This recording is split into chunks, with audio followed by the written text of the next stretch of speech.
What is Michael Saylor up to? What is that Bitcoin Maximus doing? Is he worrying about paying off a loan, or is he still purchasing? Hello, everyone, and welcome to OG Crypto and NFTs. My name is Troy, and Monday through Friday, we go over the greatest news in crypto and in NFTs. Let's jump right into that first article. MicroStrategy, Michael Saylor scoops up 480 more Bitcoin amid market slump. When you just thought he was down and out, that they were going to liquidate him for a $400 million purchase that he borrowed money from, he comes back, buys 480 more Bitcoin for $10 million. This guy seems to be Teflon Don, and he is holding the flag for Bitcoin. It is awesome to see. We're all behind you, Michael. Next article, FTX CEO Sam Bankman-Fried.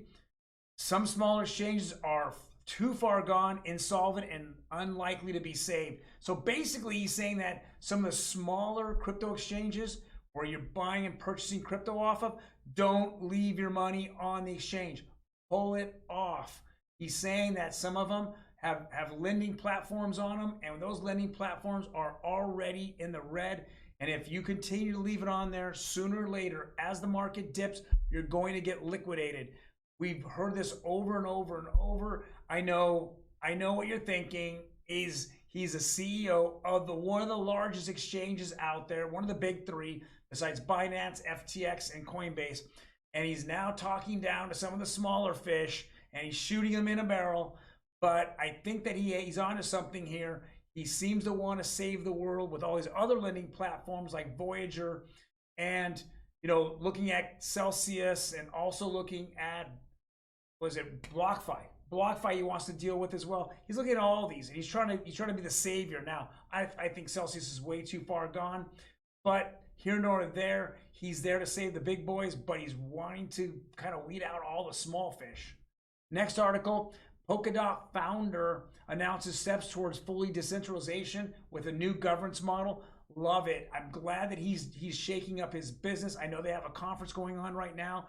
It's been stagnant for a while now with Polkadot. They were one of the bigger L1s coming into the second, third, and fourth quarter last year, and then all of a sudden their stock dropped, just like with the entire industry, just kind of floated down. And now he's probably about 85% off his highs.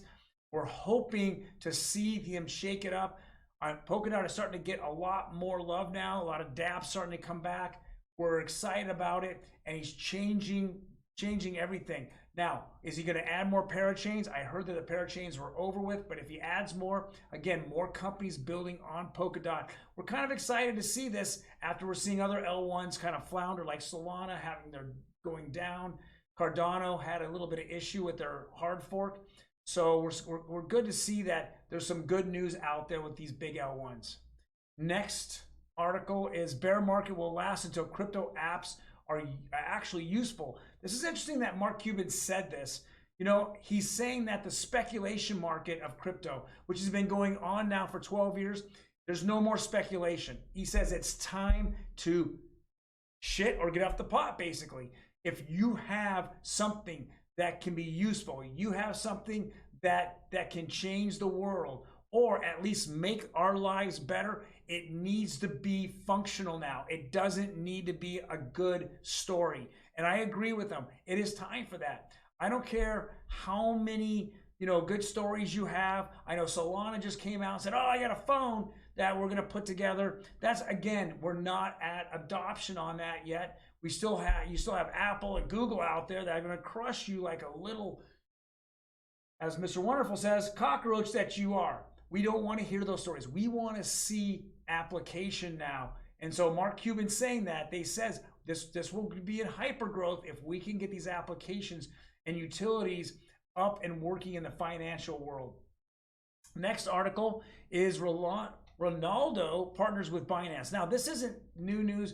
He happened to do this 3 or 4 days ago, but we just keep seeing these things, evolve. We're seeing more and more of these stars jump into this space, whether they buy Bored Apes or they buy, another NFT, picture animal NFTs, or they get these huge sponsorships.